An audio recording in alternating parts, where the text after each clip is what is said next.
School पिलांक सह झाड़ू मारिले प्रधानमंत्री नरेंद्र मोदी।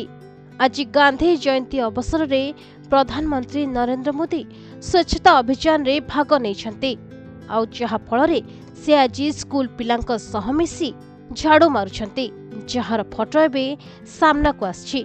दिल्लीर स्कूल पिलामानक सह पड़िथिबा अलिया गोटाई झाड़ू मारिछंती प्रधानमंत्री। तेबे एही अवसर में प्रधानमंत्री लोक मानकु स्वच्छता अभियान रे भाग नेबाकु मध्य निवेदन करछंती। से कहछंती, मु आज तुमर चतुर्दिगरे परिष्कार परिच्छन्नता अभियान रे एक अंश हेबाकु समस्तकु अनुरोध करूछि।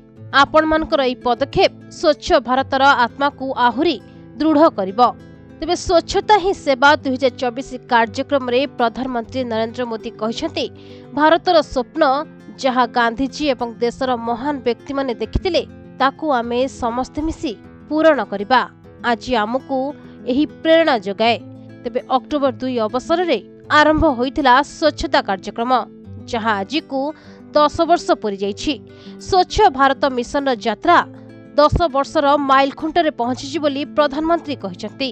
तेबे एही कार्यक्रम रे प्रधानमंत्री मोदी कहछंती, गत 2 दिन मध्यरे सारा देश रे कोटी कोटी लोक स्वच्छ ही सेवा कार्यक्रम रे भाग नैछंती। केवल निरंतर प्रयास द्वारा आमे आमर भारत को स्वच्छ करिपारिबा। एही कार्यक्रम को संबोधित करी प्रधानमंत्री कहछंती, एही गुरुत्वपूर्ण माइल खुंटरे स्वच्छता सह जड़ित प्राय 10,000 कोटी टंकार प्रकल्प मध्य आरंभ होइछि। तेबे आज गांधी जयंती अवसर में स्कूल कुनि कुनि पिलांक सह मिसी अलिया गोटाई झाड़ू मारिथिले प्रधानमंत्री।